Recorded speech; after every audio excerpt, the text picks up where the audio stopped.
presentación decidí denominarla el borde urbano, un concepto dinámico e integral para el estudio de los espacios urbanos regionales.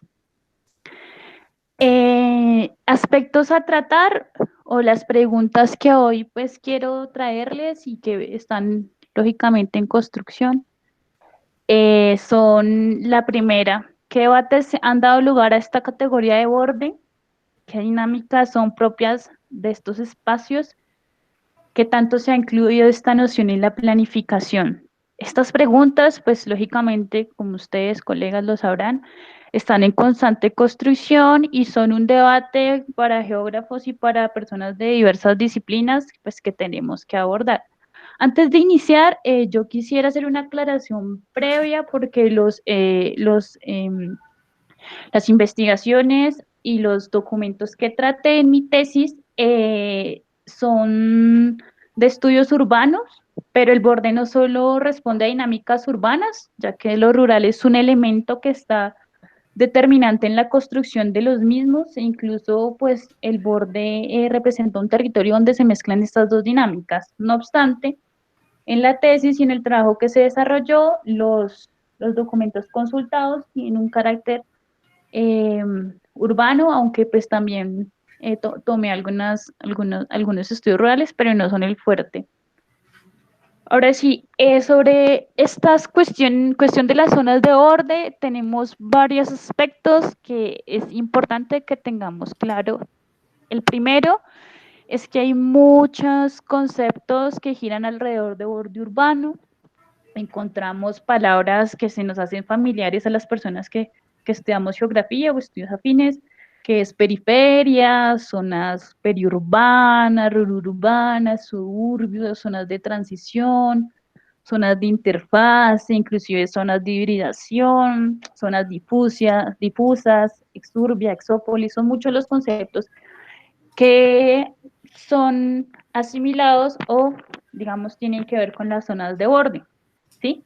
El segundo aspecto que quiero resaltar es que estos conceptos cuentan con similaridades o cuentan con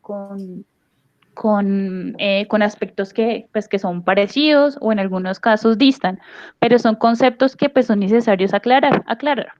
Y el otro punto es que este concepto de borde está estudiado desde diversas disciplinas. No solo para la geografía es importante el tema de borde urbano, sino estudios del hábitat, estudios de la arquitectura, estudios meramente de la planificación, hablan sobre borde, pero lo hacen desde diversas posturas y diversos enfoques. Entonces, ya teniendo claro esto, digamos como estas tres claridades, en los estudios que analizamos, encontramos tres tendencias que son las que quiero exponer acá.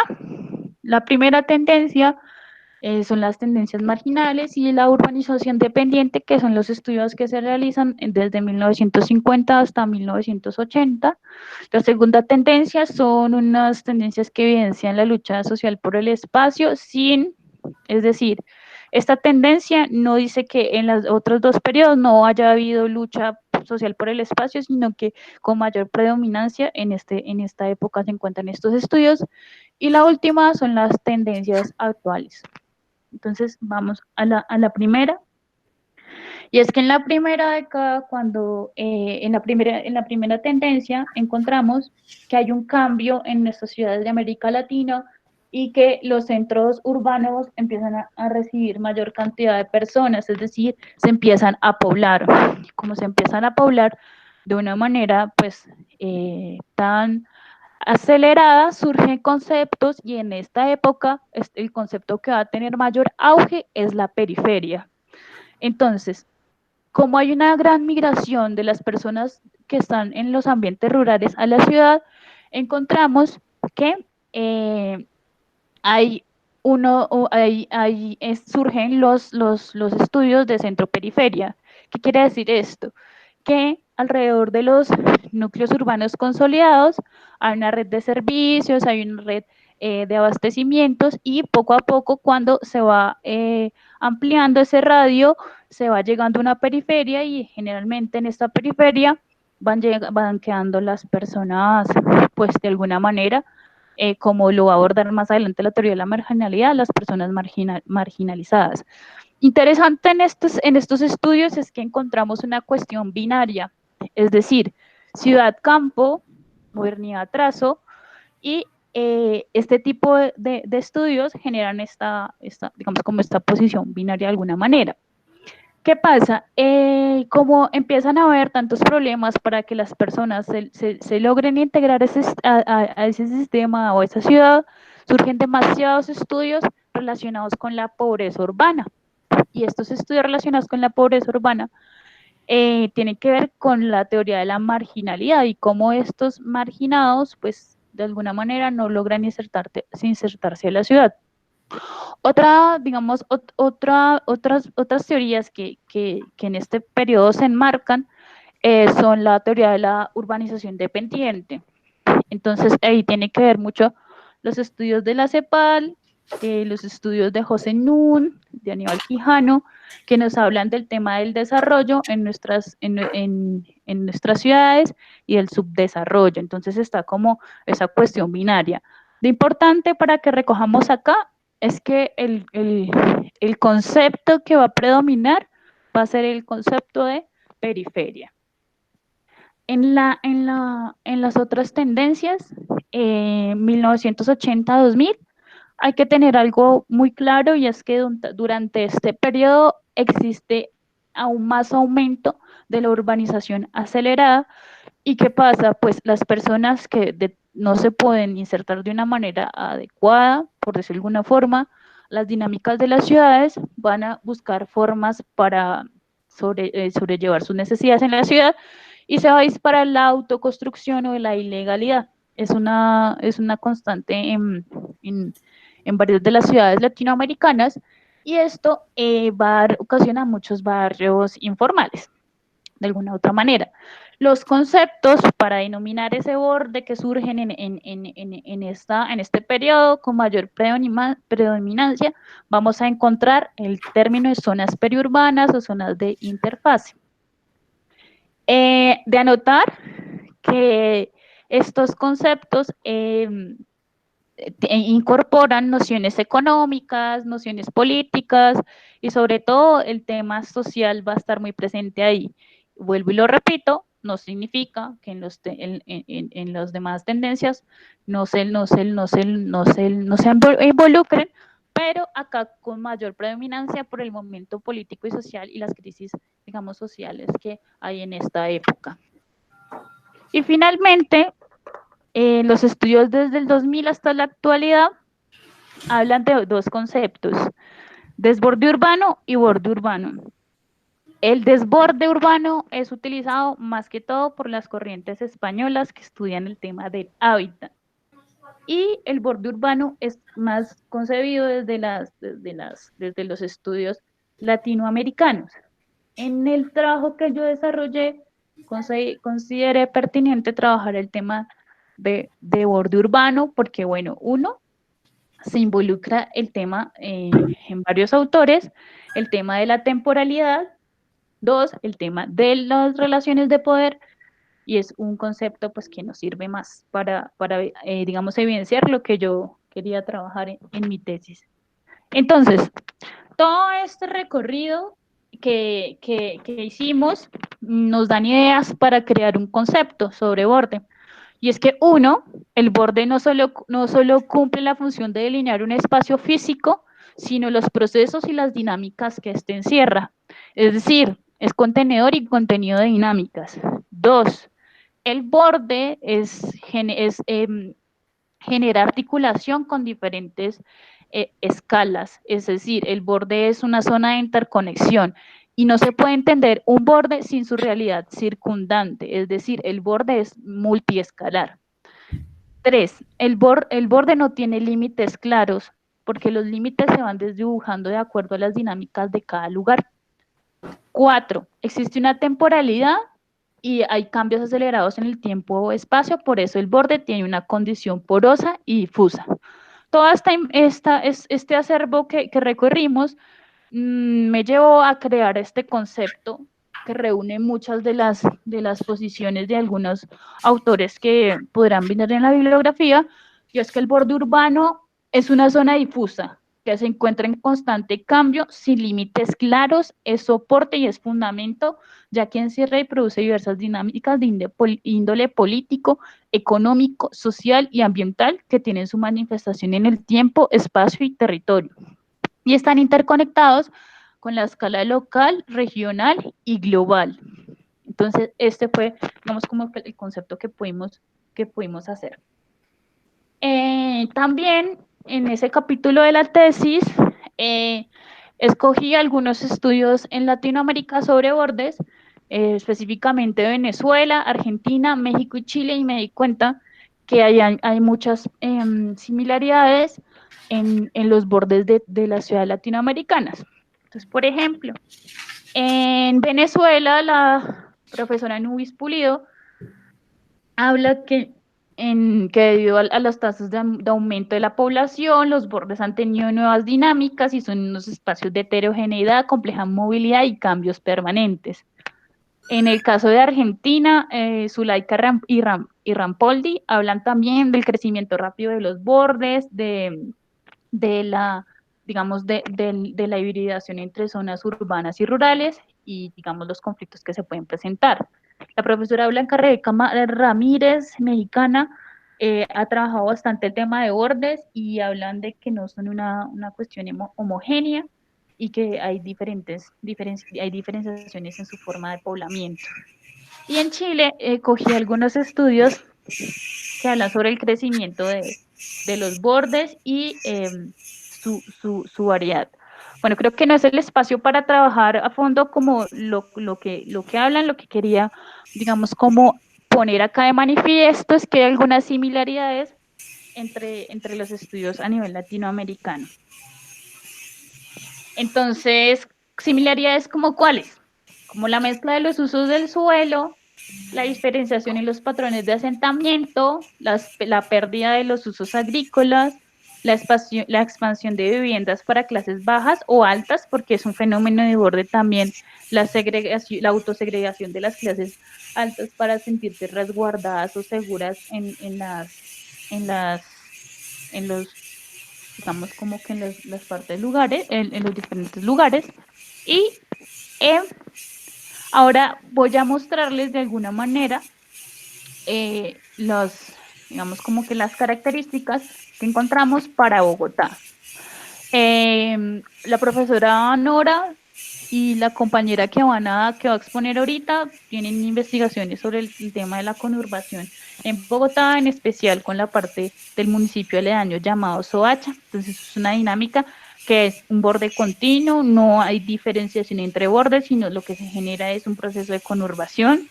También hay dinámicas de urbanización, es decir, de esa pérdida de saberes rurales y esa mezcla con las dinámicas urbanas.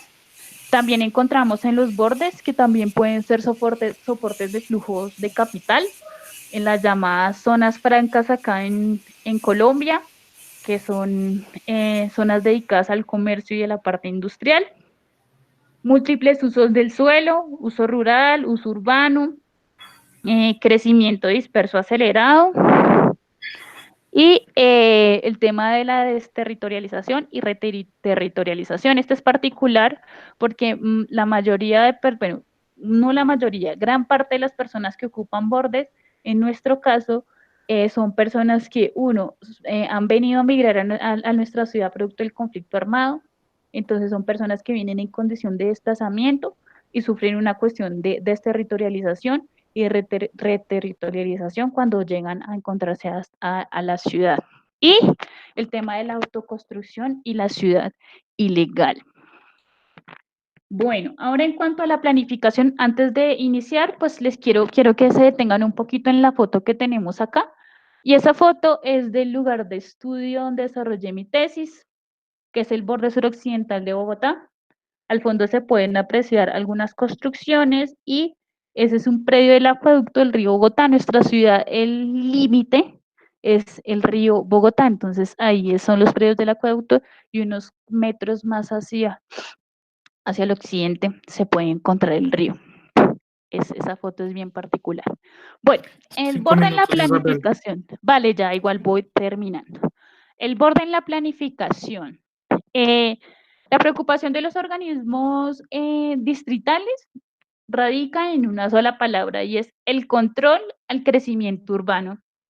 Es decir, tan solo hasta hace pocas décadas se ha tratado de generar una estructura diferente a decir que el borde tenemos que mirarlo para contener la expansión.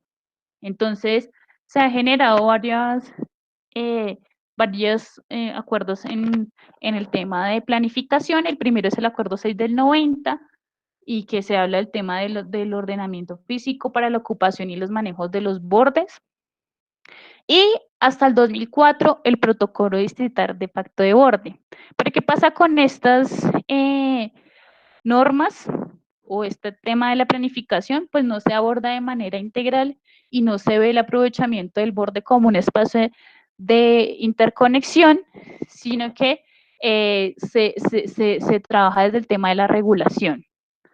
Entonces, ya para concluir y que de pronto se haga una ronda más rica en preguntas, es que pensar de manera integral el territorio implica analizar todas las partes del entramado urbano para comprender las dinámicas que de ahí se desprenden. Entonces, esto es con el fin de generar retos en la planificación de los entornos urbanos regionales. Así, digamos, los estudios, al incorporar ese concepto que ya expliqué bien, sería una posibilidad para enriquecer los estudios de planificación, es decir, que los bordes se tomen más en cuenta desde su carácter ambiental y de articulación para esos estudios. Esta es una oportunidad que estamos en construcción y que aquí en la localidad, en la ciudad, perdón, se ha venido trabajando, pero los avances son un poco lentos. Entonces, pues eso era lo que les tenía por compartir. Muchísimas gracias. No sé si tengan alguna pregunta o algo. Muchas gracias. Muchas gracias, Isabel. Yo creo que es mejor que pasemos directamente a presentación de María Jimena y después abrimos para las preguntas para las dos presentaciones. ¿Listo? Entonces, paso la charla para María Jimena, que tiene alrededor de 20 minutos para su presentación. Gracias, Julio César. Voy entonces a compartir la pantalla. ¿Me dices que cuánto tiempo tengo? Discúlpame. Alrededor de 20 minutos. Ok.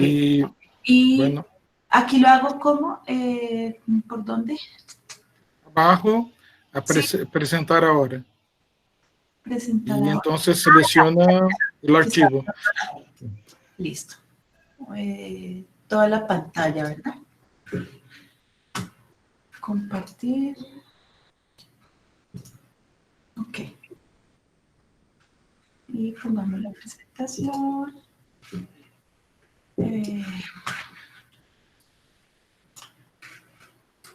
Ahí ya están viendo todos la presentación. Sí, perfecto. ¿Sí? Ok. Entonces dame 2 segundos, yo pongo aquí mi tiempo para no pasarme. Listo. Bueno, buenas tardes a todos. Agradezco el espacio al programa de doctorado en geografía, la doctora Nora, por permitirnos divulgar, compartir, socializar nuestras experiencias investigativas. A continuación, yo voy a presentar los resultados de una investigación elaborada en el marco del programa del doctorado de geografía, donde si bien hay un planteamiento teórico, por recomendación del coloquio y del programa, pues voy a hacer énfasis a lo metodológico, que fue pues como la invitación. La charla la titulo Fragmentación de la periferia conurbada entre Bogotá y Soacha, contradicciones geográficas de la metropolización entre el año 1985 a 2016. Esto en el marco de la línea de investigación del programa de geografía sobre sociedad y territorio, y son estudios pues, que se hicieron realidad tras la colaboración, dirección del profesor Julio César Suzuki. ¿Qué es, en esencia, lo que esta investigación se pregunta? Y es sobre esos desequilibrios sociales que inicialmente, intuyo, se dan en esas estructuras informales por aspectos económicos, sociales, políticos, que empiezan a ser rasgos de distinción en los procesos de fragmentaciones de las metrópolis latinoamericanas. El marco metodológico en el que construyo la hipótesis tiene como antecedentes la investigación urbana asociada al ambiente y a la cultura. Mi experiencia como investigadora en investigación urbana en la periferia, en el caso de Ciudadela Sucre, en Casucá, y eso me pone en contexto para pensar si esa explosión urbana, si esa mancha urbana, características de las ciudades latinoamericanas, a su interior y en esa homogeneidad asumida, no hay o presentan algunas fracturas, segregaciones internas. Esa es en cuestión la motivación inicial. Está en el marco, pues, de la teoría del conocimiento sobre la desigualdad social. Se asocian otras disciplinas como la biología, la sociología y el urbanismo, quienes han estudiado el concepto de fragmentación para explicar las desigualdades sociales asociadas a la informalidad. Hay algo importante frente a la formulación de la hipótesis, y es que se asocian algunas dimensiones y variables al estudio, como la pobreza, la informalidad mencionada, el valor del suelo, la segregación como un par de categoría de investigación y la definición de lo que se entiende como vulnerabilidad física y social. Esta información base para formular la hipótesis va a pasar por un proceso de verificación empírico donde hay un método heurístico de poner capa sobre capa de la información para poder producir el material cartográfico. Entonces, bajo esta estructura metodológica para pensar la hipótesis, el planteamiento es: si las diferentes dinámicas que concurren en el proceso de metropolización de las ciudades latinoamericanas, en este caso dándole una mirada de contexto mayor, generan impactos y presiones urbanas que fragmentan el territorio, que genera características físicas discontinuas que vienen de las rupturas de los niveles socioeconómicos, de unos tejidos urbanos diferentes, de los accesos a los servicios públicos, de la calidad de la vivienda, asociados sobre todo, pues, a políticas neoliberales. La pregunta es si las contradicciones urbanas, ¿cuáles son las contradicciones urbanas que fundamentan la fragmentación como proceso urbano en la periferia y que se pueden llegar a considerar unos rasgos que caracterizan la metropolización en Bogotá? Esta imagen me encanta, esta imagen de la fotografía, porque en el primer plano estamos en un escenario rural. Luego viene esa vivienda de características campesinas, el árbol, y en el segundo plano esos desarrollos urbanos de la ciudad, y al final, hacia el fondo, desde la perspectiva de la fotografía, está esa ciudad informal que en los últimos procesos estamos gentrificando y segregando con más fuerza.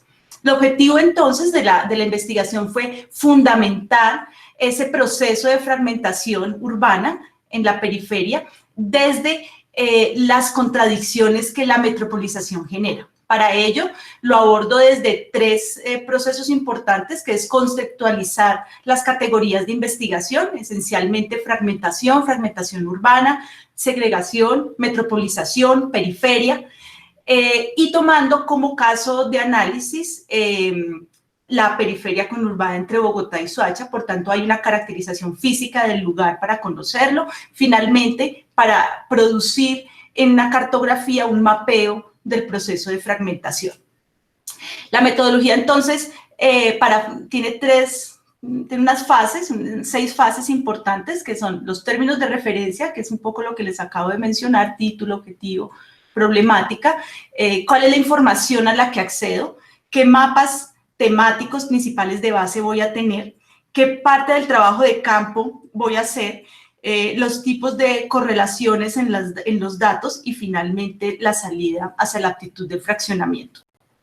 Estos datos son de dos bases de laboratorio o de software, sobre todo para el contenido que se analiza a través de análisis de textos, de bibliografía, y en el trabajo de campo, pues está más dado hacia las imágenes, hacia la psicogeografía, el trabajo grupal, para tener figuras, planos y poder hacer la superposición de capas y hacer la verificación de la hipótesis. El estado del arte se va a concentrar en las categorías de investigación de fragmentación, periferia, metropolización, con autores que han escrito sobre el tema desde el ámbito nacional e internacional. Se destaca para mí en este proceso la obra de Lefebvre y la obra de David Harvey, pero no dejan de estar siempre en los artículos, en la producción latinoamericana, la obra de los entornos a Argentina, a Brasil, a Venezuela, en torno a estas temáticas de la ciudad informal y, por tanto, hacia las bases de la fragmentación.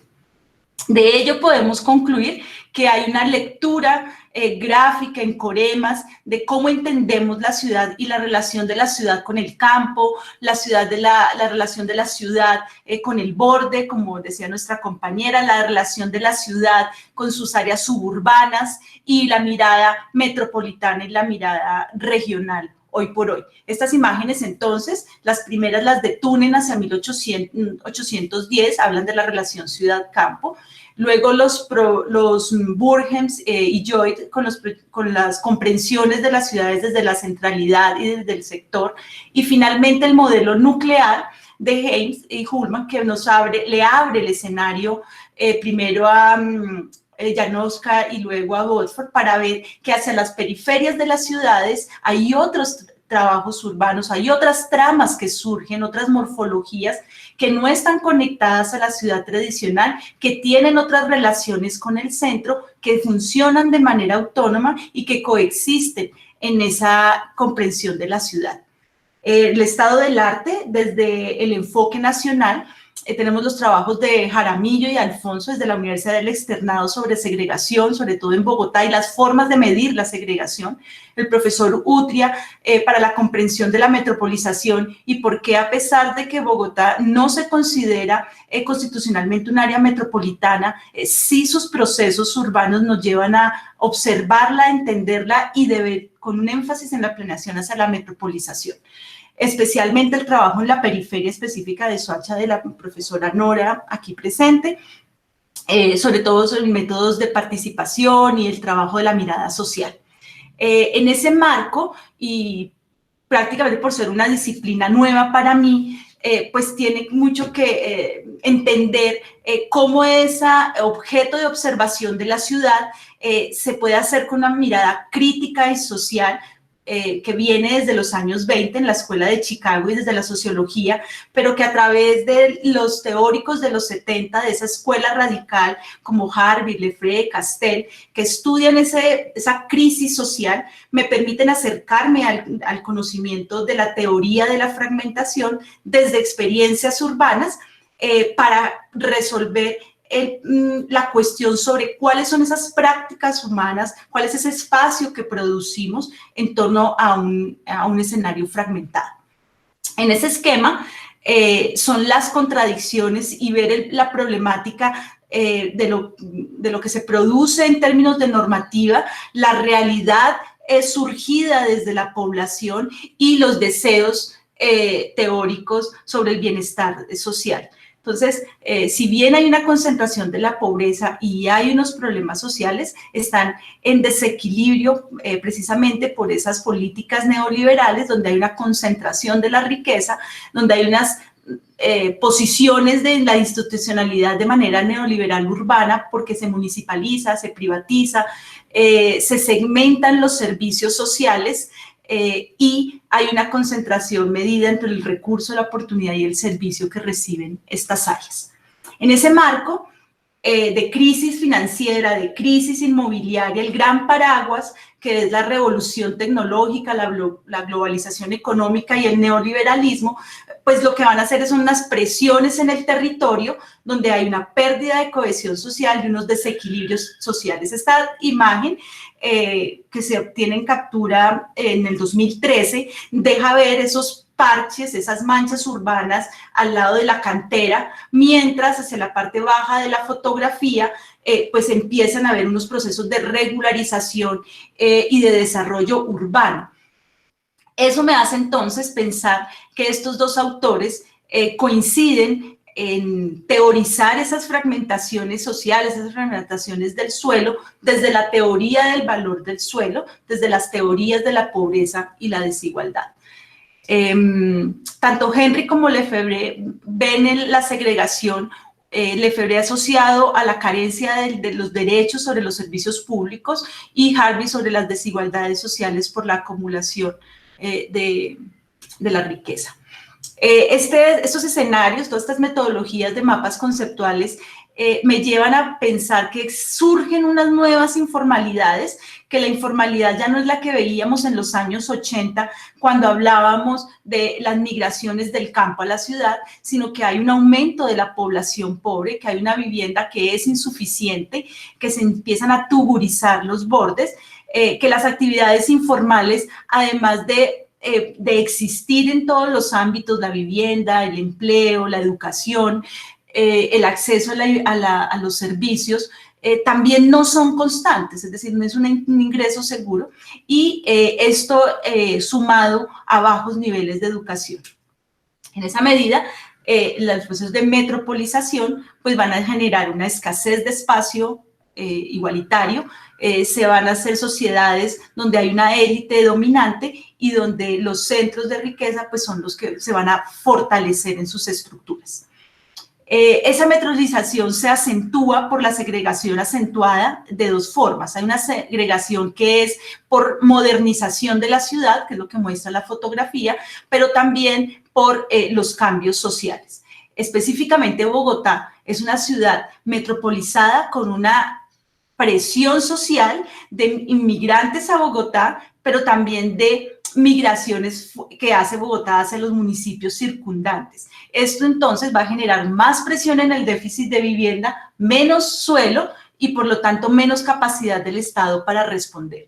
Históricamente Bogotá, desde 1980, que es el primer plano a la izquierda, presenta unos parchecitos, esos fragmentos que Vidal define como fragmentación porque son islas aisladas, de unas formas irregulares, autónomas, que pueden de alguna manera funcionar y en términos contemporáneos hacer sus propias resiliencias, pero que esos fenómenos aislados se fueron fortaleciendo con el crecimiento de la ciudad informal.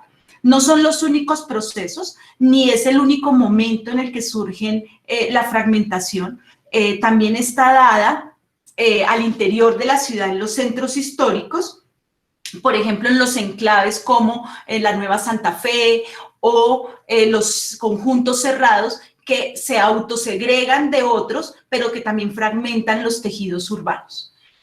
Sobre conurbación, que es la continuidad del tejido urbano, como lo dijo la conferencista anterior, Jacques April hacia los años 90 saca un documento de estas ciudades que empiezan a presentar el fenómeno de conurbación, de un crecimiento donde el área rural se desvanece, se pierde. Y casos como el Medellín, Envigado, Cúcuta, Bogotá, Ibagué, pues fortalecen la idea de la necesidad de hacer estos estudios. El borde de Bogotá, el borde urbano, esa periferia característica por la actividad minera, asentamientos informales y especialmente en Soacha por esa conectividad del tejido. Para delimitar el tema de investigación, si bien aparecen todas las posibles teorías de asociaciones al problema, también es importante porque me permite definir lo que voy a observar para determinar si existe o no el fenómeno, que es pobreza, segregación, valor del suelo, vulnerabilidad, productividad e informalidad. Se toman las bases de los datos del DANE, la encuesta multipropósito y otros documentos que tiene la Nación para producir los mapas teóricos que mencioné. El recorrido de estos barrios esa fotografía que aparece allí de la teoría, la asocio al concepto de suelo urbano, porque es la actividad rural, social, con el andén en tierra, el bordillo en concreto, la idea de una urbe en algunos elementos, pero un comportamiento y una producción social con unas dinámicas rurales y urbanas muy diferentes que acentúan la precariedad. Aquí imágenes sobre esa periferia. La delimitación del lugar lo que hace es tomar la unidad administrativa del municipio de Suaya y la unidad administrativa del municipio de Bogotá. Entonces trabajo con las comunas completas hacia el municipio de Soacha y con las localidades completas hacia el lado de Bogotá. Entonces Bosa, Ciudad Bolívar y Comuna 3, 5 y 4 en Soacha. La imagen, el render, la maqueta que trata de tener esa fuente de San Martín, es ver cómo esa línea de la periferia, del perímetro, no existe, se desvanece en las prácticas y en las dinámicas urbanas.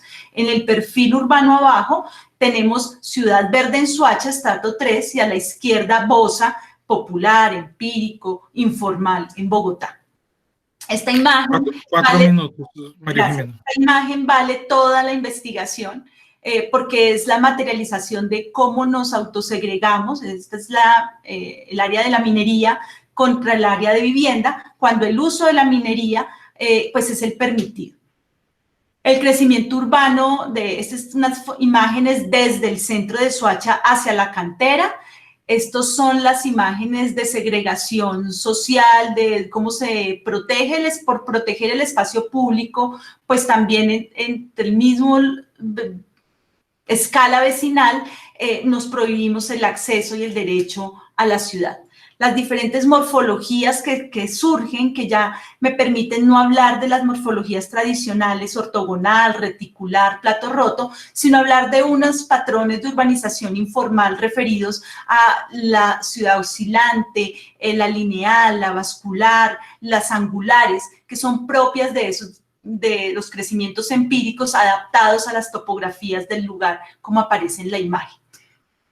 Si bien estos son los resultados, que son las cartografías de la aptitud al fraccionamiento, se dan más por conflictos de suelo, porque los suelos declarados aquí son de uso rural y la ocupación es urbana. Entonces, genera mayor presión sobre el suelo. El sistema de transporte es uno de los indicadores más fuertes para el proceso de fragmentación, porque entre más lejos o cerca del sistema vial y su accesibilidad, estarás más o menos fragmentado por discontinuidad, por conectividad. Sobre necesidades básicas insatisfechas, pues Bogotá, por estar consolidado como una urbe, tiene reportado tener todas sus áreas cubiertas, entonces por eso la gráfica no dice mucho y pues se concentra en las áreas más pobres hacia Soacha. Sobre suelo urbano es bastante alta la aptitud al fraccionamiento, porque pues aquí tenemos cánones de arrendamiento de 3 millones de pesos, viviendas de 30 millones, cuando el salario o el nivel adquisitivo es de 200.000 pesos mensuales. Entonces, es decir, hay una gran descompensación, un desequilibrio sobre el acceso a los servicios. Finalmente, entonces, para terminar, estos serían las 4 grandes tipologías, tipos de fraccionamiento con los cuales podemos observar estas dinámicas que tienen que ver con lo morfológico, la continuidad de estas tramas, también dadas por unas fronteras invisibles, un fraccionamiento urbanístico por las discontinuidades de las infraestructuras de servicios sociales y de transporte, un fraccionamiento topológico dado por los guetos, por las ventas de armas, de drogas, que se dan especialmente en estas zonas, y fenomenológicos debido pues al crecimiento expansivo, la traída de nuevos comportamientos sociales a través de la migración del campo a la ciudad, pero también de unas dinámicas de la ciudad hacia la periferia y de la periferia hacia la ciudad en las poblaciones más cercanas. Es decir, Soacha usa servicios de educación en Bogotá y Bogotá como población toma en Bosa esencialmente servicios de salud en Soacha. Esta es la conclusión del de la investigación, o sea, ¿cuáles son esas contradicciones? La primera contradicción es que hay unos procesos recientes de transformación política que están consolidando el área metropolitana. La segunda es una contradicción entre la plusvalía, porque estos sectores son donde hay una fuerte inversión vial e industrial y no se ve reflejada en el contexto. La tercera contradicción sobre el modelo de desarrollo y las gobernabilidades, sobre todo el surgimiento de ONGs, fundaciones para cubrir la ausencia y el control del Estado sobre estas áreas, y el ordenamiento territorial frente al valor del suelo. La quinta y última contradicción de este proceso, y pues por estar en el marco de las teorías del materialismo dialéctico, que tiene que ver con el derecho constitucional sobre las políticas sociales y los instrumentos de gestión urbana que se emplean. Este es el mapa de fragmentación de la periferia conurbada. Las manchitas rojas diminutas es donde hay una muy alta fragmentación. Este es el barrio La Isla, límite entre Bogotá, Ciudad Bolívar y Casucá Alta, pues es donde hay la actividad predominante de educación, económica es el reciclaje, pero también constituye un lugar para ocultar muertes de violencia, tráfico de armas y drogas y poder entrar a la ciudad por un punto donde no hay control ni seguridad. Estos son los tres autores de base, el profesor Harvey, el profesor Lefebvre y Smith, que no logré pues, llegar a profundizar en sus estudios. Lo usé específicamente para mirar las tendencias de gentrificación de la pobreza y la definición de que la mirada urbana, la mirada geográfica de la ciudad no está dada solamente por esas grandes áreas, ese vuelo de pájaro en la planeación que llamamos los urbanistas, sino que la escala barrial, aún sin datos y sin unas experiencias importantes en investigación, son un escenario importante para investigar, dado que es allí donde la investigación académica puede hacer aportes generalmente a la política urbana de orden regional, al ordenamiento territorial en el marco de la ciudad-región, a las actividades urbanas informales para protegerlas, mejorarlas y evitar escenarios de mayor vulnerabilidad, para garantizar fragmentos de accesibilidad, para garantizar la integración de los fragmentos a la estructura de la ciudad y para hablar de la gestión urbana en las áreas metropolizadas de la ciudad-región. Ese es lo que quería presentarles hoy. Muchas gracias por el espacio y estoy abierta a las inquietudes y el debate académico. Muchas gracias a Isabel y a María Jimena por sus excelentes presentaciones que pusieron muchos problemas y dificultades que tenemos nosotros, geógrafos, economistas, arquitectos, sociólogos, para comprender lo que es el borde, lo que es la metropolización, la relación entre el regional y el urbano. Entonces, fueron muy buenas estas presentaciones para empezar un debate muy significativo que tenemos acá y en América Latina y en el mundo. Entonces, hay ya dos preguntas para Isabel y una ponderación para María Jimena. La pregunta del profesor Rigaud, para estos espacios de borde urbano, siendo difusos con grande dinámica espacio-temporal, ¿cuáles considera son las principales dificultades a tratar en la planeación territorial de los mismos? Y la pregunta también para Isabel, de Jesús de David, el borde como concepto difuso, ¿qué papel tiene en los vínculos urbanos rurales, las visiones regionales y las articulaciones metropolitanas? Cuando el borde supera el límite político-administrativo, ¿cuál es el mecanismo de planificación más adecuado? O ese depende de las dinámicas mismas del borde. Y para María Jimena, la ponderación de Yolima Devia, si el concepto de borde implica un carácter difuso y una transición urbano-rural, ¿cómo entender elementos como el uso industrial del suelo en la dinámica de urbanización? ¿Cómo entender esa transición urbano-rural en términos socioculturales. Entonces, estas son las preguntas iniciales y hay una otra pregunta del profesor Rigaud para María Jimena. ¿Cuáles son los principales actores de la contradicción política en la periferia entre Bogotá y Soacha? Y también pregunta el profesor Rigaud para las dos ponentes, sobre todo por cuenta de su conocimiento y conjuntura actual, ¿cuáles serían las principales vulnerabilidades de los bordes en un escenario de pandemia como la actual? Y si conoce, si incluye en alguna medida estas vulnerabilidades en la planeación territorial. Camilo Prado pregunta también para María Jimena, considerando una realidad actual de la fragmentación y segregación de la periferia urbana, Bogotá y Soacha, en sus impactos en el desarrollo territorial, Bogotá cuenta con una autoridad catastral descentralizada y consolidada desde hace varias décadas, y recientemente Soacha se habilitó como gestor catastral para manejar con su autonomía su censo inmobiliario, considerando que el cadastro es una fuente de información básica para los estudios espaciales. Entonces, ¿cómo pensar el insumo estructural para un desarrollo de los territorios?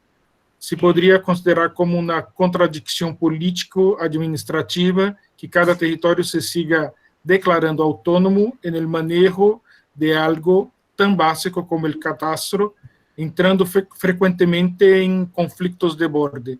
Se podría afirmar que las administraciones políticos locales siguen en contradicción al desarrollo sostenible de la metropolización. Pido entonces para María Jimena cancelar la situación de presentación y transmito la charla para Isabel para sus contestaciones. Bueno, muchas gracias, profesor Suzuki. Yo traté de recoger las dudas, que son hartas, y las apreciaciones. Gracias al profe Rigaud, a Jesús David y a Yolima por exponernos sus dudas. Para el profe Rigaud, yo considero que una de las falencias que hay en la planificación y sobre todo en el tratamiento de estas áreas de borde es una falta de articulación que hay en la construcción comunitaria y la construcción social de la planificación. Estos mecanismos muchas veces no son concertados con la comunidad y en esa medida hay una gran falencia al momento de no generar esa construcción con los escenarios comunitarios. También creo que para comprender las dinámicas de borde en la planificación, y lo señalaba un poco en la presentación que hice del capítulo de mi proyecto de investigación, el capítulo teórico del proyecto de investigación, y decía un poco que los bordes son espacios de interconexión, ¿sí? Entonces, los bordes deben ser analizados desde una dinámica multiescalar, es decir, se deben comprender las dinámicas locales de los bordes, pero también debemos mirar que el borde no es solamente el borde en sí, el borde no se entiende si no miramos los territorios y las realidades circundantes de ese mismo borde. Es decir, actúa como una especie de engranaje. Por eso es que es tan importante tener presente este concepto en los temas de planificación. Jesús David hablaba, me preguntaba un poco de cómo abordar esta categoría y cómo hacerla un poco más tangible para la planificación. Y la verdad, en el estudio que yo hice, lo que me parece más, digamos, como más relevante es utilizar en la planificación el concepto de bordes urbano-ambientales. En el caso del profesor Vargas, en el 2018 hizo un texto muy importante que, digamos, como que marcó el tema de bordes, y él analizó el tema de los cerros orientales y hablaba de este concepto de borde urbano ambiental. En Bogotá, ¿cómo se manejaría y cómo se tendría que pensar esa planificación? Es en miras de la armonización con la estructura ecológica principal, es decir, mirar los corredores ambientales y con base en ello pensarse en la planificación. Un ejemplo en Bogotá sería pensarse como los bordes, los cerros orientales, hacia el occidente, el río Bogotá, hacia el norte, la reserva Thomas van der Hammer y hacia el sur, el tema del páramo. Entonces, esa sería, digamos, como la forma más armónica para trabajar el tema de bordes, ¿sí? Y desligarlo un poco de la visión que se tiene del límite, porque un borde no es una división de que, por ejemplo, lo decía la compañera María Jimena con el caso de Soacha, el borde ahí es muy difícil de percibir porque es un borde continuado, es un borde de dinámicas continuadas por el tema de la conurbación. Entonces, es importante tener en cuenta eso, el tema de la estructura ecológica principal en la planeación de bordes. En la administración y en lo que se ha hecho en Bogotá, está, digamos, como que pensándose, hay bastante, pues no bastante, es muy reciente, la verdad. Por ejemplo, está el protocolo distrital de bordes, que apenas está pensando ese tema de la planeación en términos ambientales de los espacios urbanos regionales. Preguntaba yo Lima sobre el tema industrial. Una de las características que yo puse en la presentación y fue que me pude dar cuenta cuando realicé la revisión de literatura para hacer ese apartado de la tesis, es que una de las características de los bordes es que son usados como espacios para flujo de capital y no solo le ocurre a Bogotá con el tema de las zonas francas en Fontibón, Madrid y todos estos municipios cercanos, sino que también le ocurre a diferentes ciudades del país. Entonces, efectivamente, se utilizan estos lugares para hacer espacios utilizados para el capital. Y ahí es donde nosotros como geógrafos también tenemos que tener una mirada muy crítica sobre cómo se abordan estos espacios. Yolima también hablaba sobre los temas socioculturales y cómo abordar ese borde, ese concepto en términos espacioculturales. Entonces, ahí lo que yo puedo anotar son varias cosas y es que estos temas y estas dinámicas urbanas también permean a las personas y a las comunidades. Es decir, por ejemplo, los temas de urbanización. Nosotros en Bogotá tenemos un borde que, digamos, que toca, digamos, a la localidad de Usme y a gran parte de zonas rurales de nuestra ciudad y generalmente ahí las personas están sufriendo procesos de descampinización, o sea, de pérdida de valores al campo y demás. Y lo mismo con el cambio de uso del suelo que se está dando en los municipios aledaños a Bogotá.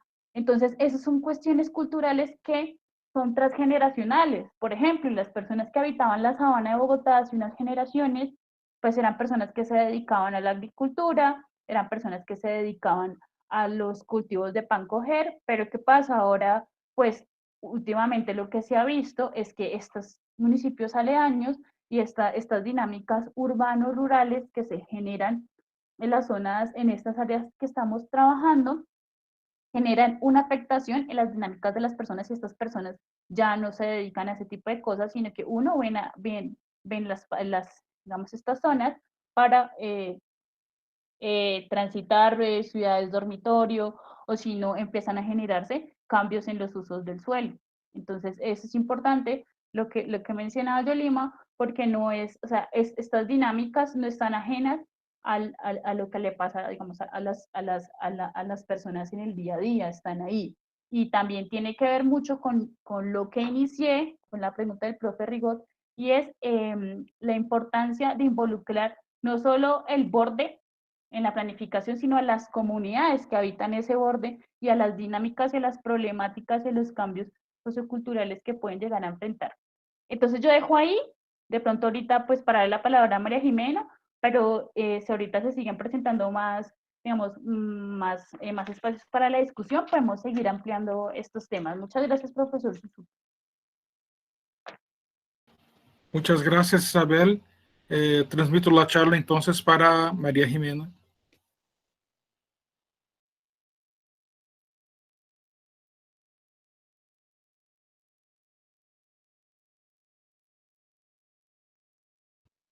María Jimena, no la escuchamos. Necesita abrir el micrófono.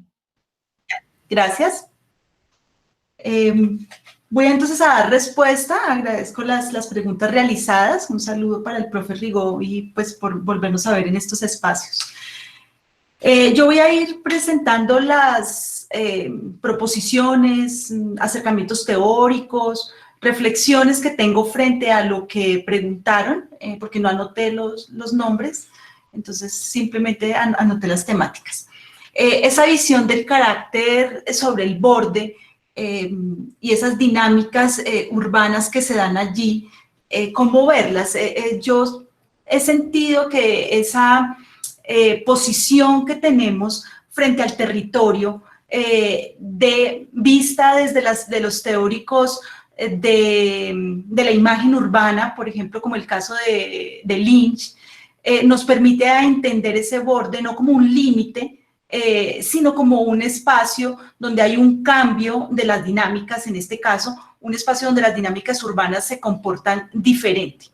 Esta periferia, estos bordes, están acometidos por unas dinámicas esencialmente rurales de tradición, pero de modos de vida moderna, porque aún pasado ya 3 generaciones de los primeros procesos de movilización del campo a la ciudad en la periferia de Bogotá, ya vamos como en una 3ª generación, sí sigue siendo una oportunidad de mejoramiento en la calidad de los hogares, asentarse, acercarse a la ciudad. ¿Por qué? Pues porque necesariamente hay una oferta de empleo mucho mejor que lo que tenemos en el campo.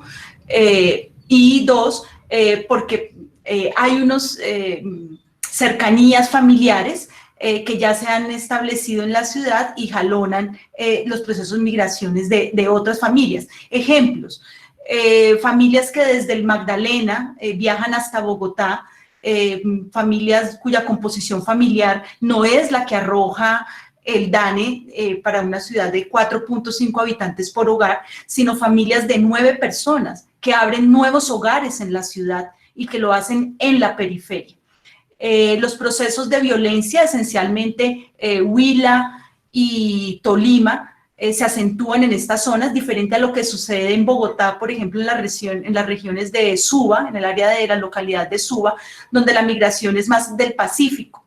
Entonces, estas dinámicas son diferentes en la periferia, producto del origen de las familias que se acentúan, de las dinámicas modernas urbanas que están apropiando, pero sobre todo que esta zona yo la veo como un intersticio, decía yo, entre lo rural y lo urbano, y que si me paro desde lo urbano voy a ver el borde urbano-rural, pero si me paro en lo rural voy a ver el borde rural-urbano. Es decir, que la perspectiva del espacio que podemos construir en torno al problema va a cambiar, y las dinámicas las dinámicas sociales que se dan, también el enfoque es diferente. Desde lo urbano rural, viene el tema de la industrialización, el tema de la industria, de los enclaves industriales, el objeto allí, la fábrica que llega, especialmente en Casucá, la industria automotriz, que generó unos espacios en torno a la industria de asentamientos que teóricamente se asumen como la población obrera que trabaja en esta industria, pero eso no es cierto, porque la mano especializada de la industria por lo general vive en conjuntos urbanos de nivel socioeconómico 2 o 3, mientras que los asentamientos informales en torno a la industria, en torno a estos enclaves, son de miseria, de tuburización, y difícilmente llegan al nivel socioeconómico 1.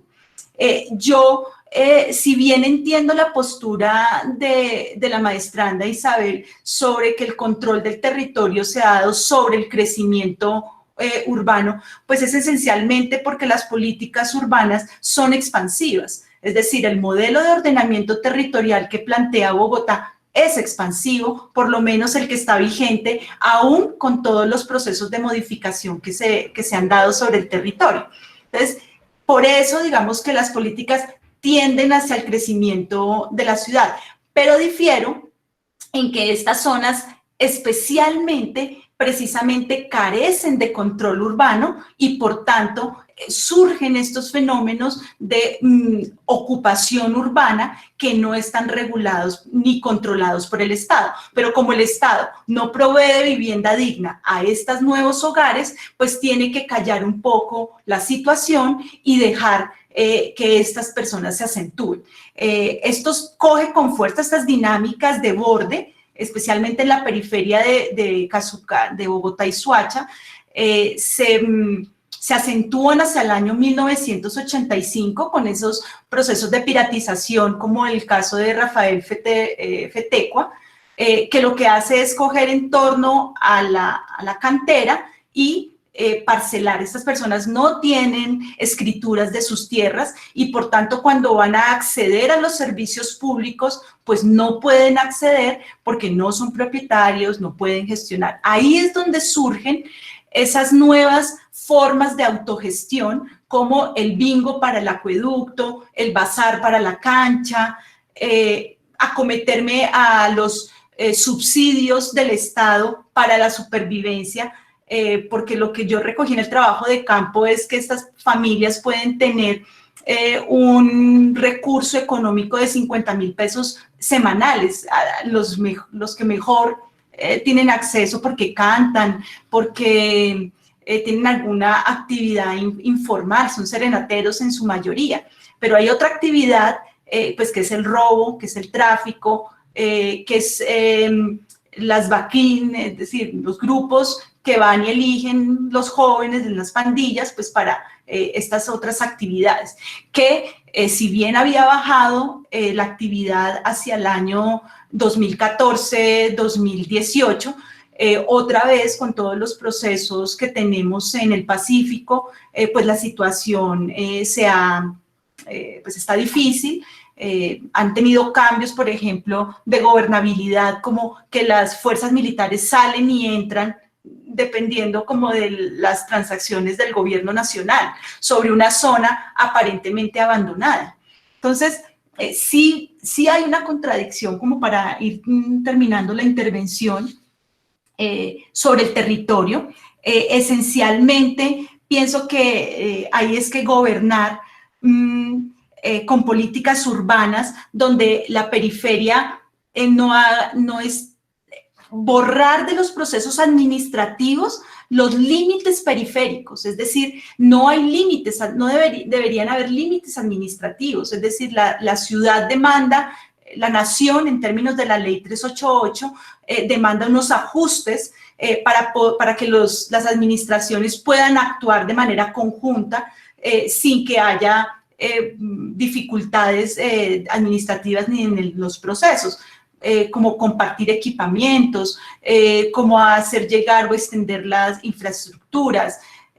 Si bien esas dinámicas se vienen dando, por ejemplo, en áreas tan deprimidas como estas de Cazuca, se puede observar hacia las 3 de la tarde cómo llegan todas las rutas de los colegios desde Bogotá, ¿sí? De los colegios públicos de Bogotá. Entonces, sí hay ya unas dinámicas que se comparten en estas áreas de intersticio, en estas áreas de transición, pero debe haber una institucionalidad más alta a nivel nacional para que los límites administrativos permitan a los que ejecutan el gasto público poderlo hacer, una reglamentación frente a las áreas de minería, no porque no se puedan hacer, sino porque requieren que se legalicen mejor, porque es que en estos como anécdota, en estos escenarios, las personas me decían, dígale el párroco, que era el que lideraba una de las charlas, me decía, dígale a los de la cantera que se vayan, que nos están afectando los pulmones.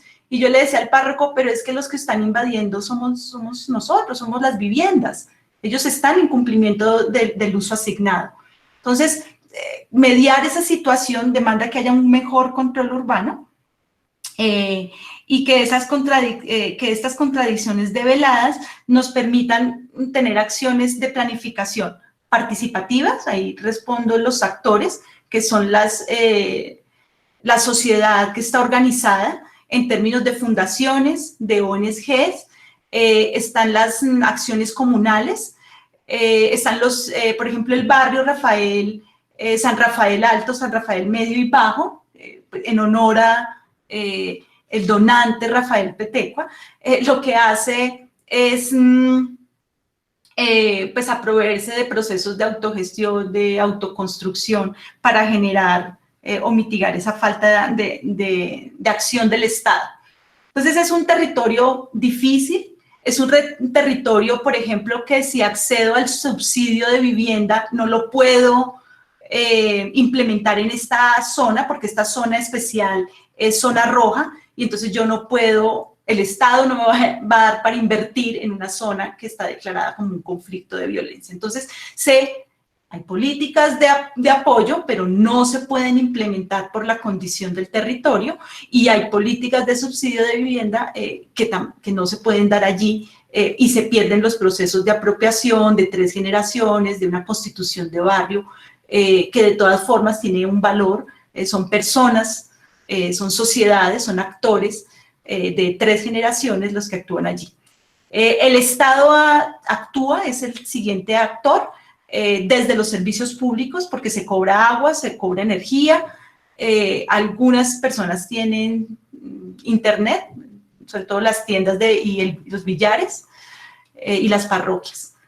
Entonces, eso sería como para abrir el debate y para contestar algunas inquietudes. Muchas gracias, María Jimena. Si se pueda una segunda intervención, profesor Suzuki. Sí, un poquito solo. Y sí, pasamos para estas preguntas. A mí me gustaría solo marcar la presencia en esta sesión de la profe Patricia Ortiz, y también la participación del profesor Vladimir, que estuviera con nosotros, y también los investigadores de la Universidad de São Paulo, Alessandra García, Evandro Fernández, Ilvan Araújo, Leonardo Agapito, Tiziana Oliveira y Viña Lima. Y pasamos entonces para el segundo momento de preguntas, y al final de esta sesión entonces dejaremos que Isabel pueda leer una crónica corta que ha hecho en su trabajo de campo. Entonces, para Isabel, hay una pregunta de Richard de Xavier, que es estudiante de maestría de la Universidad de Córdoba, que le pregunta: limitan los bordes urbanos la construcción de un desarrollo territorial integrado entre campo y ciudad.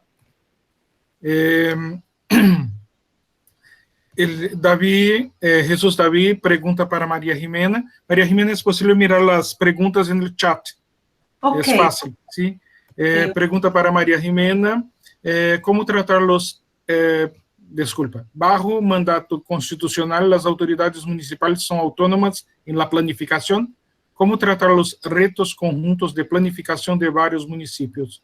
¿El concepto de capital social en la conurbación es significativo, teniendo en cuenta la multidiversidad de población que habita estas zonas y las diferencias marcadas en distintas regiones del país? Ejemplo, Bogotá, Soacha, Medellín, Envigado, Cali, Amundi, Palmira o Cúcuta, El Zulia.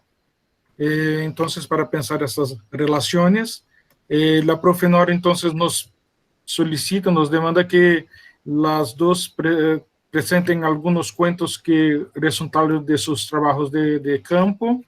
Y para las dos ponentes, Jesús David pregunta: ¿cuál es el rol y los impactos de estos procesos sobre la estructura ecológica principal, o en caso más holístico, sobre la estructura ambiental integral?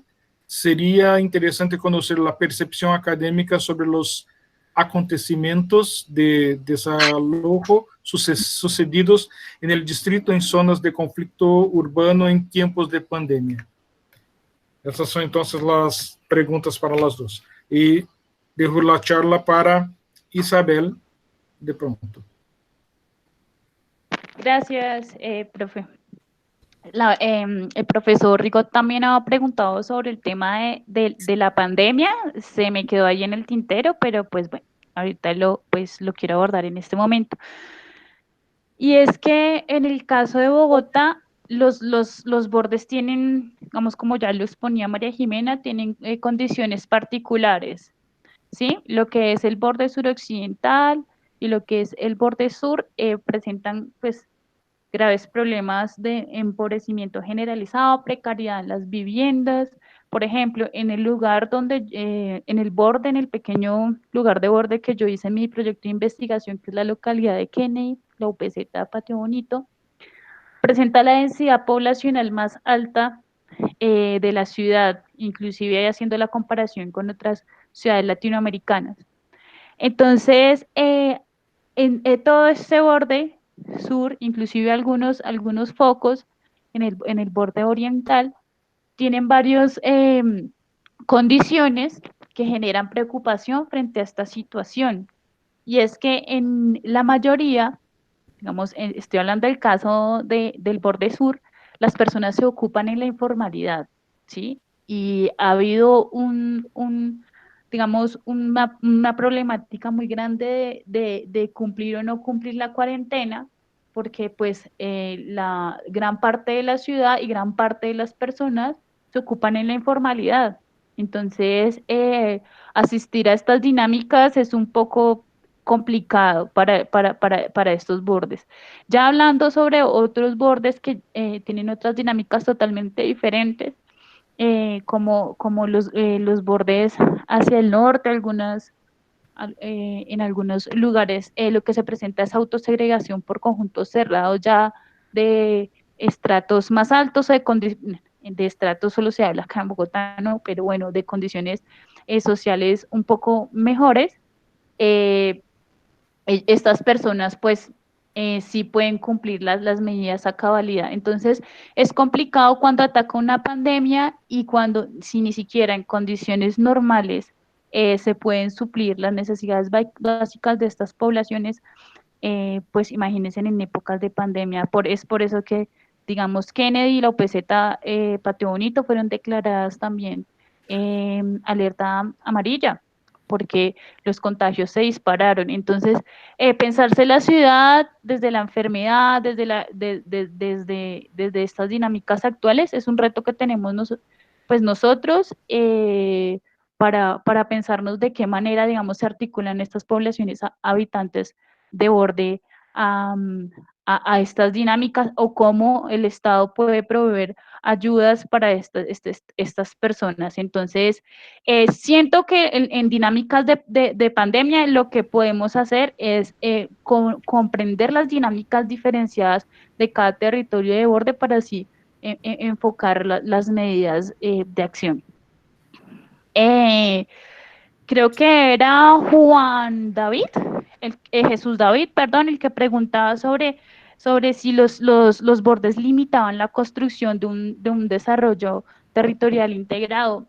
Y yo le respondo a Jesús David, y es que esa fue mi apuesta, digamos, como en el desarrollo teórico de mi trabajo, y también en lo que contrasta en el trabajo de campo, y es ver este borde no como una limitante, sino como un territorio de oportunidades, porque como lo manifestaba anteriormente, pues estos bordes son espacios que encierran dinámicas y que articulan dinámicas, ¿sí? Son ese gran engrane que hay entre, por ejemplo, en la ciudad de Bogotá, entre los municipios aledaños y también dentro de las dinámicas de la misma ciudad. Entonces, en ese marco, pues es un territorio de oportunidades. Por ahí creo que, no sé si era Jesús David, también hablaba sobre el tema de la estructura ecológica principal, y yo siento que si el desarrollo, la planeación se hiciera pensando en el tema de la estructura ecológica principal y de los desafíos que tiene la ciudad en temas ambientales, y se pensara en realidad los bordes urbano-ambientales en la planeación, la cuestión sería diferente. Y si se pensara comunitariamente, porque es que de pronto esa es la dislocación que hay entre la parte institucional y también la dislocación que hay entre el tema académico y la realidad como tal. Si se pensara en el tema ambiental y en el tema comunitario y la planificación, la cuestión sería muy diferente. Y vuelvo y reitero, pues ya los bordes serían corredores, o sea, serían bordes urbano-ambientales que resguardarían a esta ciudad, pues, pues, y de alguna u otra manera nos salvaguardarían de algunas dinámicas y problemáticas ambientales que tenemos. Dejo por ahí, si hay algún espacio ahorita, pues también se puede seguir debatiendo. Muchas gracias a todas las personas que preguntaron y a las personas que están muy atentas a la charla. Gracias, profe. Muchas gracias, Isabel. Transmito la charla para María Jimena. Ok, bueno, gracias. Voy a poner el chat, como me dice el profe, para irme guiando. Bueno, sí, a mí también se me olvidó darle respuesta al profesor Rigo sobre el COVID. También voy a hacerlo ahorita al final, porque sí tengo mi postura sobre el tema.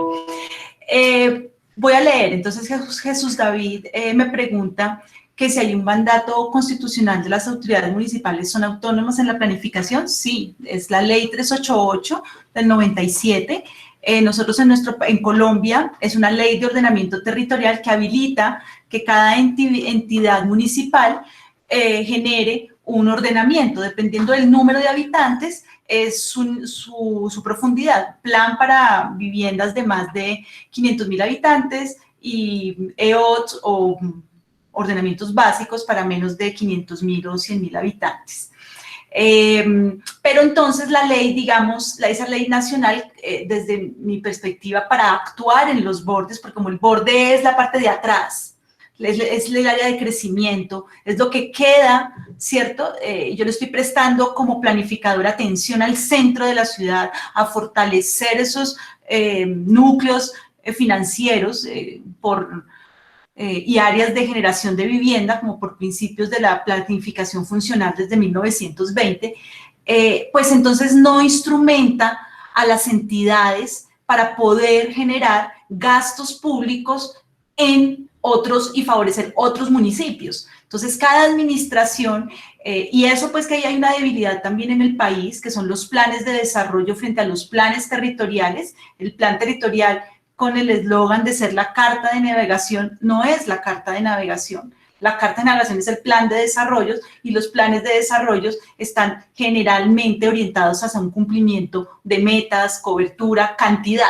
Y el ordenamiento territorial pues tiene una postura más hacia mejorar el bienestar de ocupación que hacemos rural o urbano. Entonces, allí hace que presenten dificultades para los retos de la planificación, que son conjuntos entre los municipios. Es precisamente esa, la posibilidad de invertir el dinero público en entidades territoriales en las que no tengo alcance administrativo.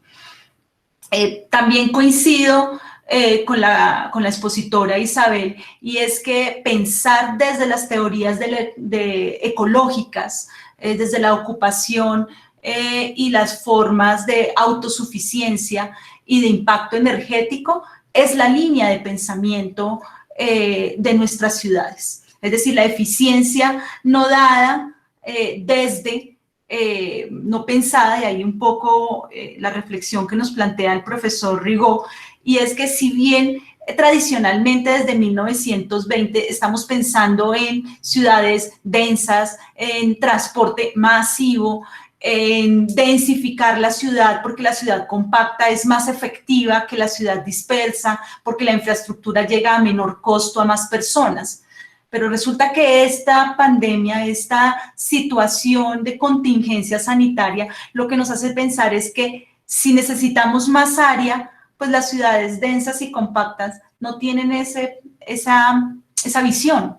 Entonces la visión es irnos todos para el campo, tampoco. Es decir, han habido unos debates importantes desde los teóricos, críticos sociales de la geografía en los últimos 15 días, que plantean que hay que tomarse la reflexión de la planeación del territorio con sensibilidad frente a tener unas teorías más humanas, donde prevalezca la escala humana, donde haya un equilibrio para sostener la vida y sostener la vida de los seres humanos, y de los seres vivos, disculpen.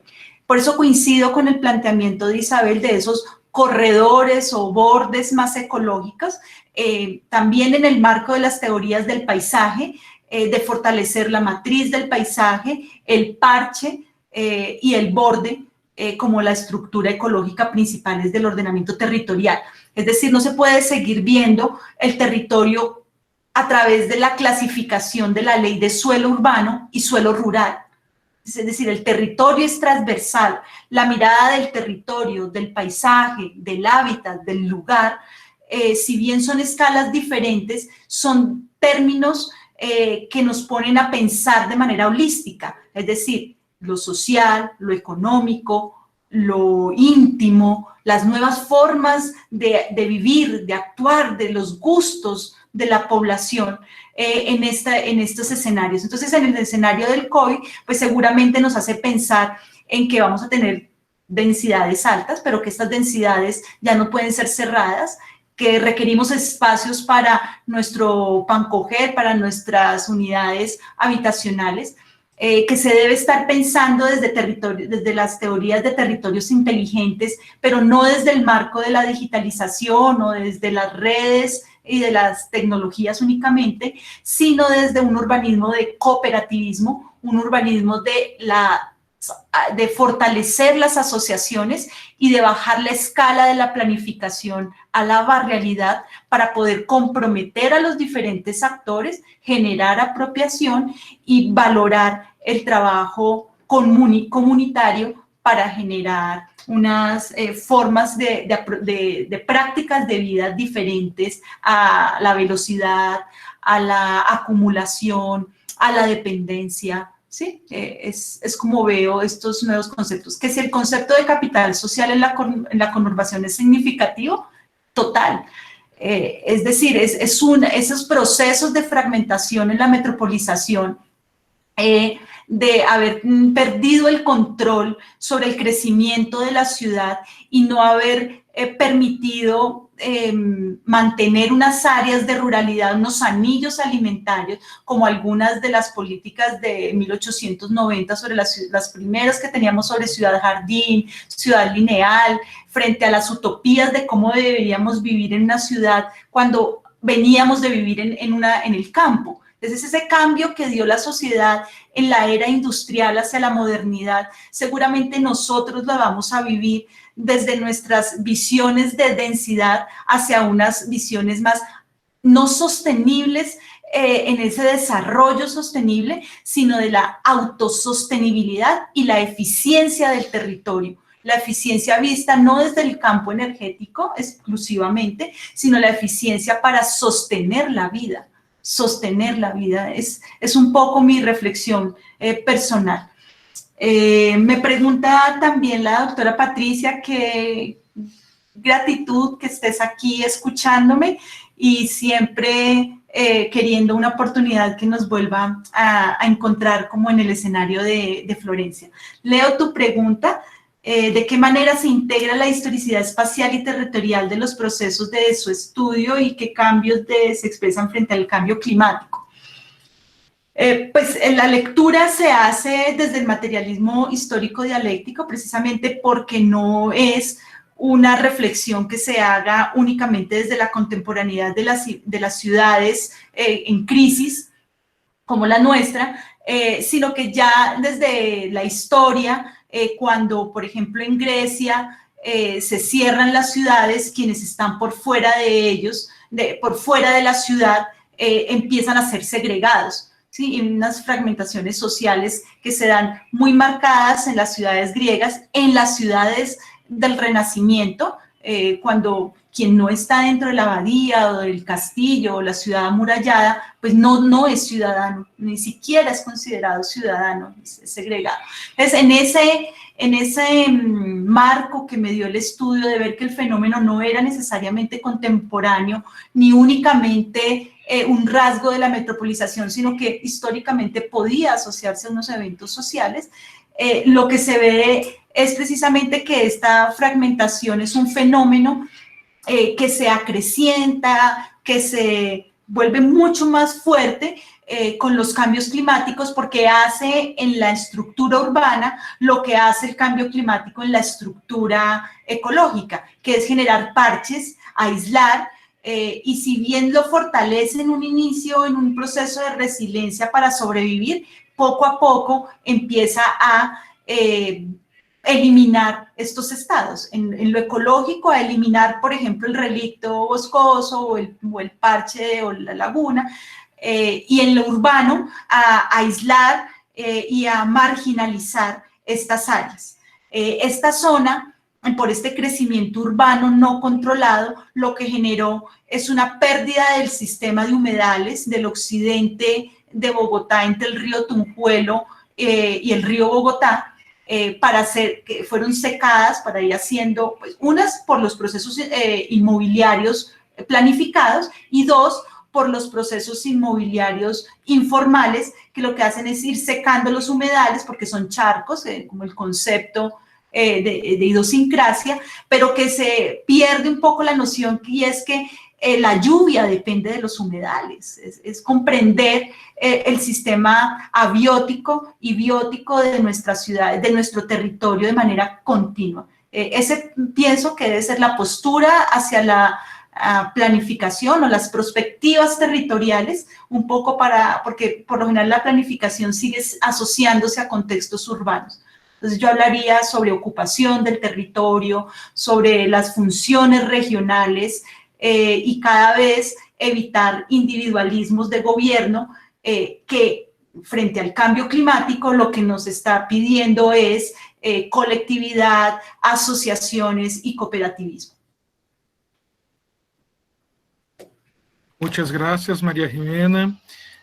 Por cuenta entonces de la hora, no sé si hay alguna pregunta necesaria aún, pero si hay alguna, sí, podemos abrir el espacio, pero dejo para Isabel y María Jimena la oportunidad de hablar un poquito de lo que demandó la profe Nora, de los pequeños cuentos que resultaron de sus trabajos de campo. Entonces, abro la charla entonces inicialmente para Isabel y después para María Jimena. Julio César, buenas ¿Sí? tardes. Habla Danilo Rodríguez de Tunja. Perfecto. Disculpa ¿Deseas hacer una pregunta, Danilo? Sí, sí, es que tengo aquí un inconveniente y por eso no pude formularla. Quisiera formular para las dos Perfecto. participantes, relacionado con sus temáticas.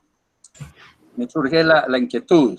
¿Existe una relación directa o indirecta entre los bordes, el concepto geográfico de borde, y la división político-administrativa? Esa es la primera. Y la segunda, si definitivamente los procesos de fragmentación y segregación están asociados a las periferias. Muchas gracias, profe Danilo. ¿Alguien más desea hacer alguna pregunta? Entonces, transmito la charla directamente para Isabel, para que pueda contestar y hablar un poquito de los cuentos, de los pequeños cuentos de su trabajo de campo, y después para María Jimena, que hace entonces su charla final y después cerramos la sesión. Muchas gracias. Gracias, profesor. Gracias, profe. Para el profe Danilo Rodríguez, que me alegra mucho verlo en este espacio, el tema de la cuestión del límite y de borde. Bueno, si bien asociamos, no es correcto asociar un límite a un borde, si bien el mismo espacio, se puedan estar en el mismo espacio, porque las dinámicas de límite son de separar lugares, ¿sí? El borde es un concepto más complejo y es un concepto que requiere articulación, que requiere interconexión, y aparte el límite es difuso. Muchas veces cuando uno habla de un límite, es decir, ejemplo, estamos en Bogotá, pasamos el río Bogotá y llegamos a Mosquera, pero muchas veces las dinámicas de borde no se comportan así. Las dinámicas de borde se comportan de manera diversa y de manera más compleja que hablar de una delimitación. Y el tema de que si la cuestión de pobreza urbana y vulnerabilidad solo se encuentra en los bordes. No, no solo se encuentran en los bordes, en diversas zonas de la ciudad se encuentran, zonas céntricas, zonas que no tienen nada que ver con el borde, pero en el borde es una característica que son pronunciadas. Ejemplo, borde sur, el borde que estudia la compañera María Jimena y que la doctora Nora analizó en su estudio de doctorado, el borde Suacha. Pero, o sea, sí la dinámica de empobrecimiento, de informalidad y de pobreza urbana se encuentra, pero no es exclusiva del borde. Profesor Suzuki, voy a hacer entonces la lectura corta sobre la crónica que logré sacar en mi proyecto de grado. Antes de eso, hacer un pequeño contexto. Y es que la presentación que hice para este coloquio, pues es de una parte pequeña de mi trabajo de grado, también atendiendo a la misma temática que se propone acá, que son el tema urbano y el tema urbano-rural y el tema de bordes.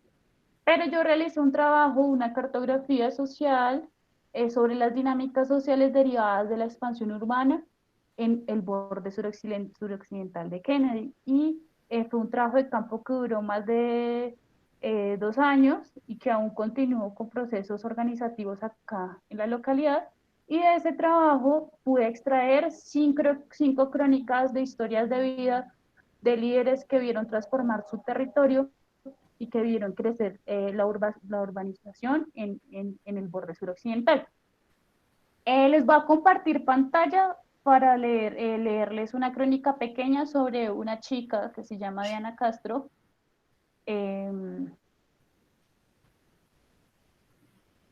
Ya la pueden ver.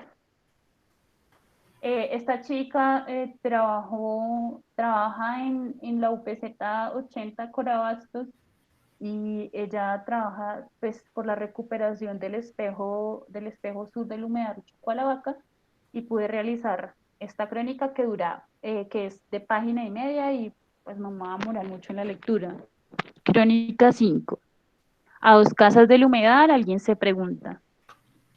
La primera vez que me acerqué a Diana, buscaba respuestas sobre el proceso del deterioro del humedal Vaca sector sur, pero encontré mucho más de lo que esperaba. Su lucha, que para muchos es un sueño casi imposible y para otros, o por lo menos para mí, un ejemplo de acción comunitaria para el cambio y la transformación. Cuando ella me hablaba del humedal y sus cambios, mostraba un proceso que durante años ha vivido, no desde el desconocimiento, por el contrario, sabe de primera fuente qué ha sucedido en los últimos 24 años con este ecosistema, ya que ha crecido, convivido, aprendido, reído y llorado en Vaca Sur, porque al final esto es lo que sucede cuando tienes amor de sobra por el territorio y vives a 2 casas del humedal. Esta es la historia de Diana Castro, su vecino el humedal Vaca Sur y la búsqueda de respuestas. He vivido en esta casa desde que tengo memoria, y cuando era pequeña aún no estaba construida la casa de al lado. Tenía toda la vista al humedal, que en ese momento no sabíamos que era humedal. Para mí eso era un potrero. Toda la gente lo llamaba así. En esa época se inundaba, se escuchaban ranitas y llegaban pajaritos. Desde ahí empecé a preguntarme, eso debe tener algo importante, pero ¿qué es? ¿Cómo hago para saber? Más adelante preguntaba, pero nadie me daba respuesta. Poco a poco vi cómo lo fueron invadiendo con casas y carros y lo rellenaron hasta que finalmente se convirtió en parqueadero. Ya para el 2006, el deterioro total. Desaparece el espejo de agua, ya no se veían pajaritos ni árboles. Yo decía, algo tengo que hacer, y seguía preguntándome, pero no encontraba respuestas. Luego, en el colegio, estaba en esa cuestión de los vigías ambientales, porque me gustaba el tema. Hicimos un proyecto de huerta o un orgánico, nos dedicamos a arreglar la huerta y otras cosas. Exponíamos el proyecto en foros y demás. Y nos llevaron al humedal Vaca Norte. Y yo decía, ¿cómo así que es un humedal? Entonces, lo que queda al lado de mi casa también debe serlo, porque se parecen. Yo quedé con la duda y le pregunté a mi tutor, ¿cómo hacía para saber si era un humedal o no? Me referenciaron con una líder, hablé con ella y me dijo que sí, que antes era solo un humedal y la urbanización lo separó, que estaba en proceso de legalización y se podía recuperar, que ella me iba a ayudar, pero nunca pasó nada. Cuando estaba en grado 11 tenía que hacer un trabajo, escogí el tema de humedales y su fauna. Entonces fui a Bacanorte a buscar información. En ese momento quien administraba los humedales era el Jardín Botánico, quien enviaba un funcionario. Le preguntó sobre el proceso de Bacasur y él me responde, ¿en serio? ¿Este humedal tiene 2 partes? Yo solo conocía Bacanorte, no sabía que había Bacasur. Situación bastante frustrante, pero seguí buscando. Entonces yo sabía que en el territorio había un grupo que pasaba por los barrios pidiendo reciclaje. Conocí a algunas personas de ese proceso, por lo que me involucré en el Festival Chuco a la Vaca. Me metí en ese cuento, conocí más del humedal. Junto con un colectivo al que pertenecí, empezamos a hacer actividades en el año 2013. Hicimos una comparsa ambiental para ese evento. Fueron más o menos 6 años trabajando. Comenzamos a hacer jornadas bimensuales en el humedal, de aseo y concientización sobre la importancia del humedal puerta a puerta. Hace como 2 años hubo problemas en el colectivo, nos separamos, pero yo seguí aquí viviendo y haciendo mi trabajo en el humedal. Con unos chicos que quedamos decidimos crear esta organización con un enfoque ambiental y con el objetivo de preservar el humedal. Abrimos un poco más la mirada, trabajamos en la localidad y más allá, incluso a nivel digital. Actualmente, ahí vamos formándonos de manera endógena, estamos fortaleciendo la base organizativa de la localidad. La idea es replicar los conocimientos de manera exógena e iniciar procesos de formación en barrios y comunidades. Crónica basada en la historia de vida de Ana Castro, 24 años, líder ambiental y vecinal del humedal La Vaca, sector sur, UPZ 80, Corabastos. Muchas gracias. Muchas gracias, Isabel. Transmito la charla entonces para María Jimena para sus palabras finales.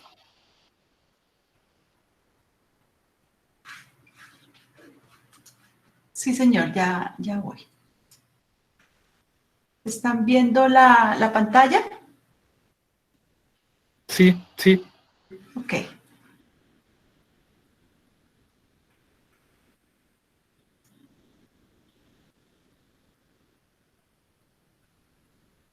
Espera, no sé por qué no me permite ver. ¿Ustedes sí están viendo? Allá. ¿Están viendo el video? Sí. Ok. Gracias. Pero es mejor si lo pone grande en la pantalla. No he podido. Ya, aquí está. Gracias. Listo.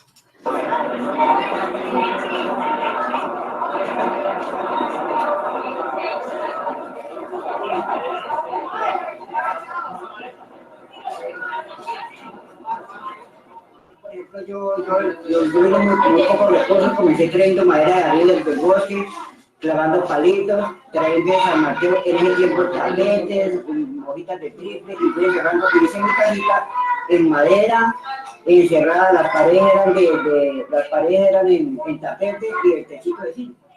Bien, y poco a poco. Listo, ¿cómo te llamas? Ana María Romero, soy de Ciudad Sucre. Pues este es el mapa en sí del sector más que todo San Rafael, la avenida principal, pues nos encontramos aquí con la estación de policía, el centro de salud. Por aquí pues nos encontramos con la fundación, aquí hay un parquecito para jugar fútbol.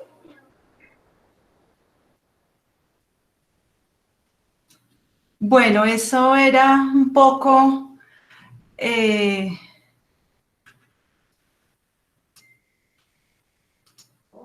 hola, eso era un poco lo que quería mostrarles como del levantamiento del trabajo de campo, el cuento, la historia, la narración de don Alfredo, de cómo cuando él llega, cómo inicia su proceso para tener su casa. Esas grabaciones se hicieron a las madres cabezas de hogar de la Fundación Encuentro con la Vida, que era donde nosotros teníamos el acceso a la población, y se les hacía una entrevista en términos de calidad de vida, en términos de la vivienda, de su historia, Ahí es donde nos enteramos que la mayoría de ellos, por ejemplo, vienen de Garzón, de Pitalito, del Huila esencialmente, movidos esencialmente por la pobreza. Y otros vienen desde el área de los llanos orientales y desde el Tolima, esencialmente por unos movimientos de violencia. Anécdotas en este momento, como sugeridas por la doctora Nora, recuerdo no de este proyecto, pero de otros, cuando a las personas se les encuesta en procesos de diseño, porque estos proyectos, si bien tienen una base de indagación social y económica y ambiental, finalmente lo que buscan es generar proyectos de intervención en el territorio que estén acorde con las necesidades y con las posibilidades de autogestión de las personas. Entonces, cuando se hacen estas prácticas de participación, por ejemplo, en torno a la vivienda, muchas de las familias, yo les hago una pregunta y les digo, bueno, cuénteme cuál es su vivienda soñada, sabiendo pues que hay otros problemas más de fondo, como el embarazo adolescente, que es uno de los problemas más serios de la periferia. Les pregunto así, un poco para sacarlos pues, como de esa situación. Y esta metodología, en una aplicación que hice en Guapi, en el Pacífico, estas familias también madres cabezas de hogar, la respuesta que más me impacta de estos procesos metodológicos fue una mujer me dice, mi casa soñada es que yo pueda dormir.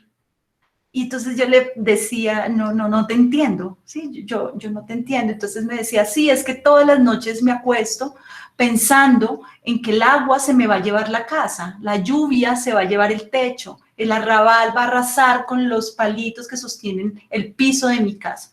Entonces esas condiciones o esos paradigmas que uno, por su calidad de vida urbana, uno asume como evidente para toda la sociedad, pues no lo es tanto en estos contextos. Y es una introducción para responder al profesor Iván. Muchas gracias por la pregunta. Pues no necesariamente las periferias están asociadas a procesos de fragmentación o segregación. Sin embargo, en Bogotá específicamente, la periferia norte tiene unos procesos de segregación por clases altas, como Sindamanoy, Altos de Yerbabuena, donde me segrego porque no me quiero juntar con los otros, ¿sí? Diferente a las segregaciones que hay hacia el sur de la ciudad, y es que no queremos que estés con nosotros. Entonces, esos acercamientos de segregación en el territorio van a hacer que los atributos asociados a la fragmentación sean diferentes. En el caso de estudio de la conurbación, sí es una periferia que se califica como fragmentada, especialmente por los trabajos teóricos de Schulz, donde define que estas nuevas periferias, ¿por qué habla de nuevas? Porque esencialmente el concepto de periferia se había asociado en el contexto global, en la escala global, sobre los países periféricos, aquellos países subdesarrollados que no estábamos dentro de la producción de capital. Sin embargo, estos conceptos, estos procesos y las posibilidades teóricas de la geografía, pues permiten que lo veamos a nivel local, y en ese sentido estaríamos hablando de una periferia fragmentada, diversa y contradictoriamente, porque hay unos procesos, como dices, de diversidad, de etnorregionalismos, de fundamentalismos, de surgimientos de tribus urbanas, que lo que hacen es generar exclusión, desvinculación de las poblaciones del territorio, unos desarrollos fragmentados en la periferia, que no están globalmente integrados, y que se empiezan a asociar a lo que otros autores han denominado como ciudades fractales, ciudades islas o ciudades con periferias excluidas. Entonces, si bien la segregación y la fragmentación no son términos o procesos articulados directamente a la periferia, sí, nuestra periferia sur conurbada presenta estas nuevas lecturas periféricas en términos del campo teórico.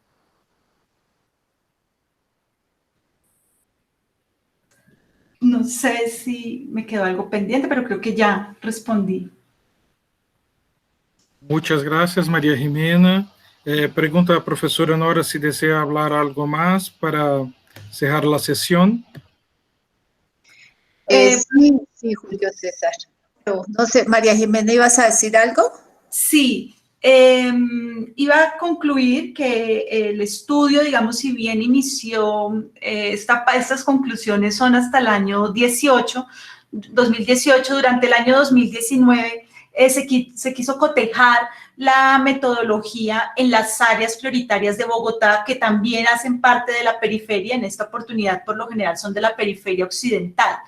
Y el proceso de fragmentación no se da en estas áreas prioritarias de una ciudad consolidada. Luego, sí parece ser un rasgo característico asociado a los crecimientos de metropolización desarticulados de la región.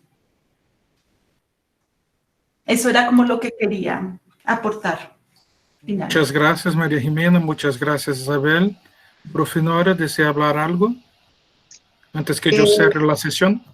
Sí.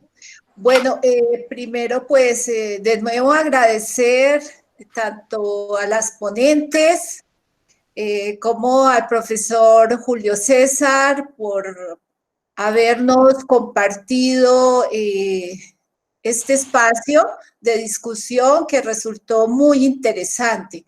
A todos nuestros participantes de diferentes partes de Colombia y de diferentes partes del mundo, de Italia, México, Brasil. Muchas gracias por su participación. Y están cordialmente invitados a las 2 sesiones de mañana con las que cerraremos el coloquio